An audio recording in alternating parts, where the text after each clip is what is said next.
O Senhor esteja convosco. Proclamação do Evangelho de Jesus Cristo, segundo João. Naquele tempo, Jesus chegou a uma cidade da Samaria, chamada Sicar, perto do terreno que Jacó tinha dado a seu filho José. Era aí que ficava o poço de Jacó. Cansado da viagem, Jesus sentou-se junto ao poço. Era por volta do meio-dia. Chegou uma mulher da Samaria para tirar água. Jesus lhe disse: "Dá-me de beber." Os discípulos tinham ido à cidade para comprar alimentos. A mulher samaritana disse então a Jesus: "Como é que tu, sendo judeu, pedes de beber a mim, que sou uma mulher samaritana?" De fato, os judeus não se dão com os samaritanos. Respondeu-lhe Jesus: "Se tu conhecesse o dom de Deus, e quem é que te pede, dá-me de beber, tu mesma lhe pedirias, e ele te daria água viva." A mulher disse a Jesus: "Senhor, nem sequer tens balde, e o poço é fundo. De onde vais tirar a água viva? Por acaso és maior que nosso pai Jacó, que nos deu o poço e que dele bebeu, como também seus filhos e seus animais?" Respondeu-lhe Jesus: "Todo aquele que bebe desta água terá sede de novo, mas quem beber da água que eu lhe darei, este nunca mais terá sede. E a água que eu lhe der se tornará nele uma fonte de água que jorrará para a vida eterna." A mulher disse a Jesus: "Senhor, dá-me desta água para que eu não tenha sede e nem tenha de vir aqui para tirá-la. Senhor, vejo que és um profeta. Os nossos pais adoraram neste monte, mas vós dizeis que em Jerusalém é que se deve adorar." Disse-lhe Jesus: "Acredita-me, mulher, está chegando a hora, e é agora, em que nem neste monte, nem em Jerusalém adorareis o Pai. Vós adorais o que não conheceis, nós adoramos o que conhecemos, pois a salvação vem dos judeus. Mas está chegando a hora, e é agora, em que os verdadeiros adoradores adorarão o Pai em espírito e verdade. De fato, estes são os adoradores que o Pai procura. Deus é espírito, e aqueles que o adoram devem adorá-lo em espírito e verdade." A mulher disse a Jesus: "Sei que és o Messias, que se chama Cristo, vai chegar. Quando ele vier, vai nos fazer conhecer todas as coisas." Disse-lhe Jesus: "Sou eu que estou falando contigo." Muitos samaritanos daquela cidade abraçaram a fé em Jesus. Por isso, os samaritanos vieram ao encontro de Jesus e pediram que permanecesse com eles. Jesus permaneceu aí 2 dias. E muitos outros creram por causa da sua palavra e disseram à mulher: "Já não cremos por causa das tuas palavras, pois nós mesmos ouvimos e sabemos que este é verdadeiramente o Salvador do mundo." Palavra da salvação.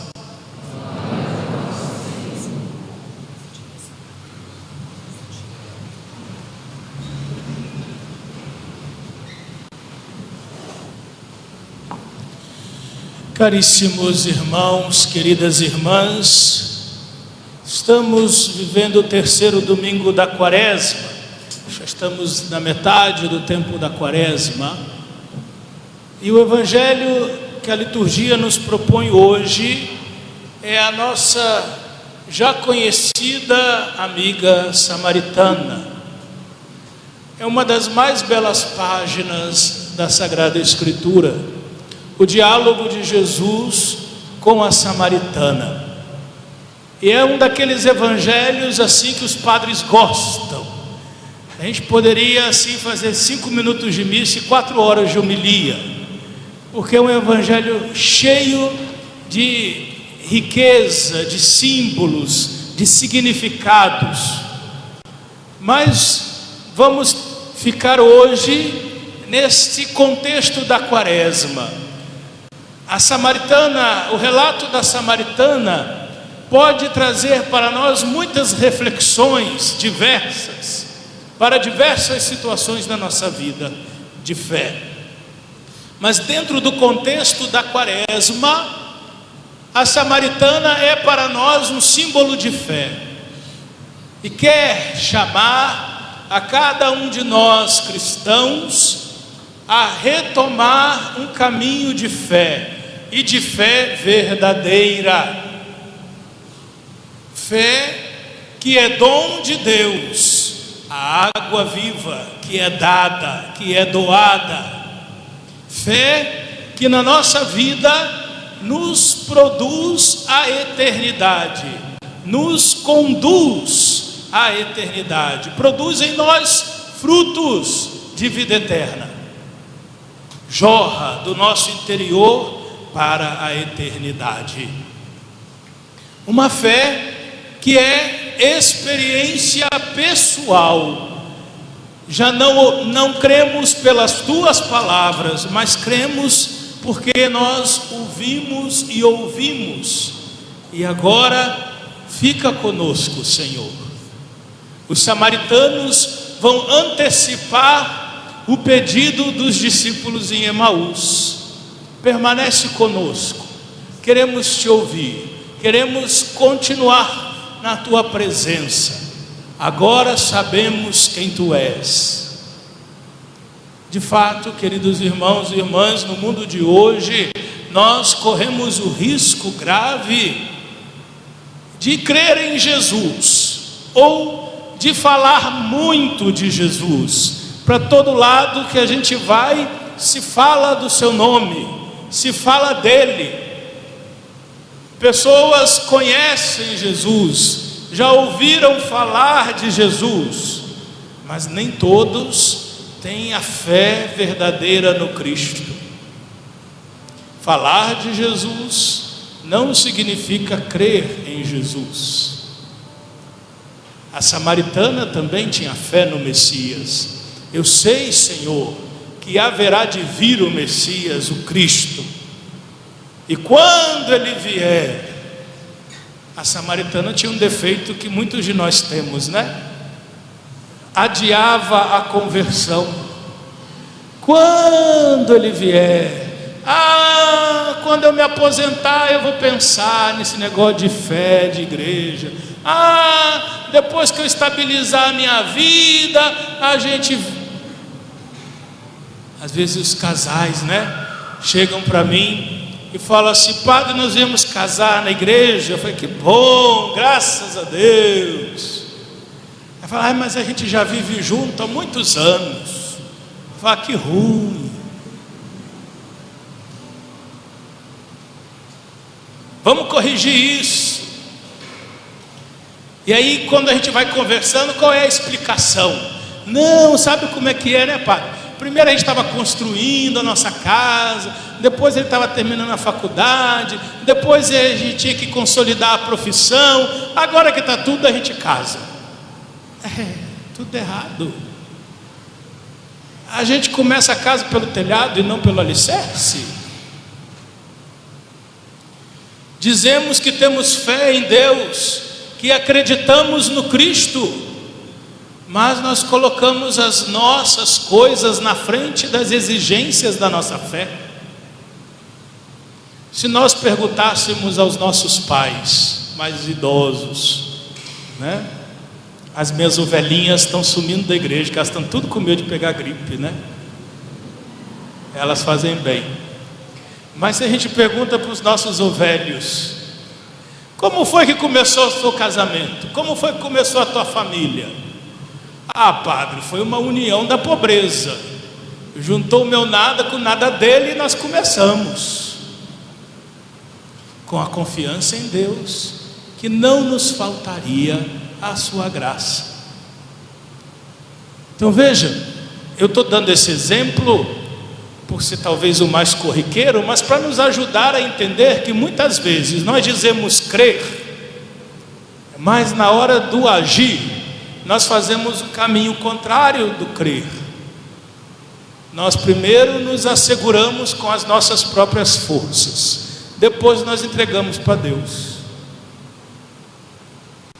Depois buscamos a Deus. Ele está no segundo lugar, no segundo momento, não no início.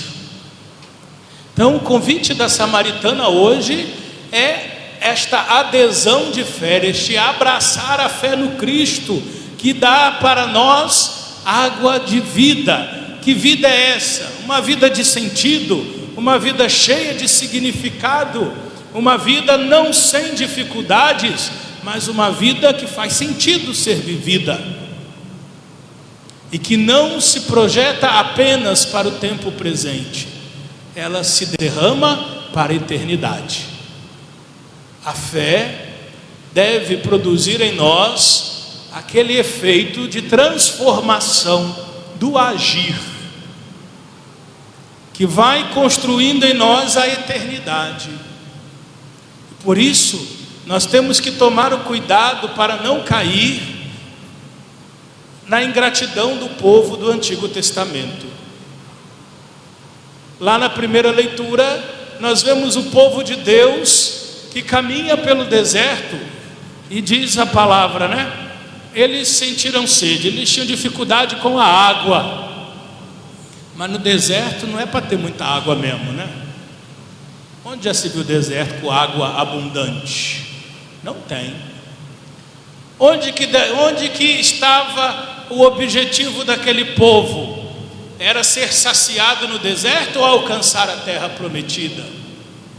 Deveria ser alcançar a terra prometida. O Senhor prometeu: eu vou tirar vocês e vou levar para uma terra onde corre leite e mel, e aquela terra será vossa.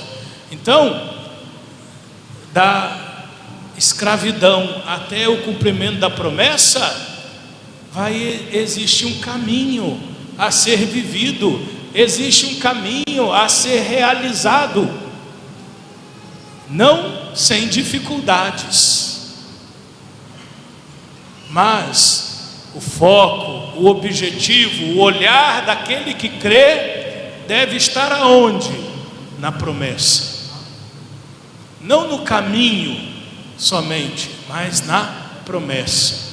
Caminhamos em direção ao cumprimento de uma promessa, e é esta promessa que nos motiva, é esta promessa que nos fortalece, esta promessa enche de sentido até mesmo as dificuldades que passamos, as exigências que temos diante de nós. Só que o povo de Israel, assim como nós tantas vezes, ficaram presos no que faltava, não no que já haviam recebido. Tiraram o olhar da promessa e colocaram o seu olhar na dificuldade. Eles esqueceram facilmente tudo o que Deus havia realizado, e não foi pouco. Imaginem vocês, um povo que estava escravizado, debaixo de Faraó, humilhado, sofrendo, começa a rezar a Deus: Senhor, nos liberte.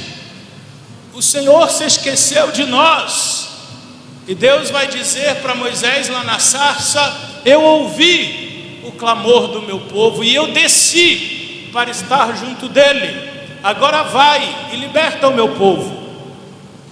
E nós sabemos bem como se deu a libertação. Quantos prodígios Deus realizou aos olhos do povo de Israel: as pragas do Egito, a morte do filho do Faraó, o anjo exterminador na noite da Páscoa, a travessia do Mar Vermelho, que é evento mais estupendo que aquele, o povo perseguido que passa pelo mar a pé enxuto, e no dia seguinte testemunha carros, cavalos, soldados e o próprio faraó mortos na beira do mar, para que eles tivessem vida, para que eles tivessem liberdade. Agora, na primeira dificuldade do caminho, eles colocam para Moisés: foi para isso que você nos tirou de lá? Olha o esquecimento da promessa. Foi para morrer no deserto que nós saímos do Egito? Onde está Deus? Será que de fato é Ele que está contigo? Ao esquecimento da promessa. Nós muitas vezes vivemos a nossa vida como este povo no deserto. Na primeira dificuldade, a gente se entrega à murmuração. O Padre Léo gostava de dizer: ao louvor do encardido. E a gente começa a colocar a nossa atenção, o nosso olhar naquilo que nos falta e não naquilo que nós já recebemos. E muitas vezes aquilo que nos falta não é uma necessidade real, é fruto da nossa vaidade, da nossa ambição, do nosso desejo, e não da nossa vontade de fazer o projeto de Deus na nossa vida. É só de realizar e saciar as nossas concupiscências. Mas nós ficamos presos, porque Deus não faz as coisas como nós gostaríamos que fizesse, e começamos a dizer: onde está Deus? Quem de nós nunca disse uma coisa assim? Mas será o possível que Deus não está vendo? Quanto mais eu rezo, mais a assombração me aparece. Quem de nós já não usou uma expressão como essa?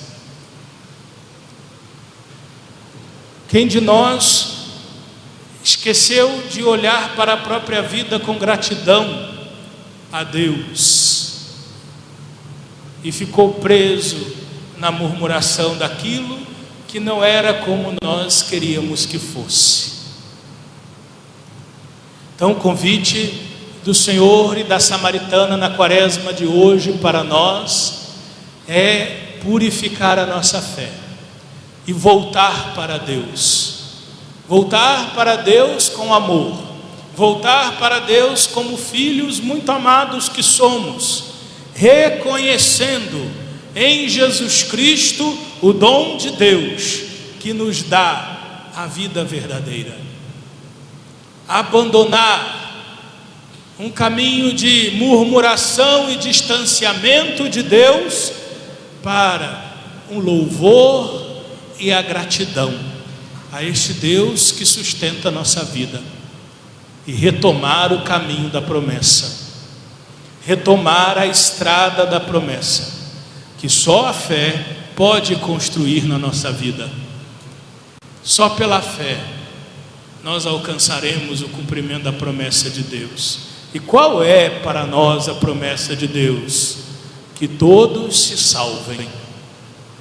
É esta promessa que nós esperamos ser cumprida, que todos se salvem. Deus não enviou o seu Filho ao mundo para condenar o mundo, mas para que todo aquele que nele crer tenha a vida e vida em abundância. Então talvez nós ainda não estamos vivendo bem, porque talvez não estamos vivendo a promessa. Sabemos muito, temos muitos conceitos, temos muitas ideologias na cabeça, mas viver na prática, colocar em prática a fé que recebemos, talvez estamos falhando. Pedimos então ao Senhor, nesta noite, que nos conceda esta graça da Samaritana, de receber a água da vida, de sermos saciados na nossa fé, para que a nossa fé fortaleça o nosso caminho em direção à terra prometida. Louvado seja nosso Senhor Jesus Cristo.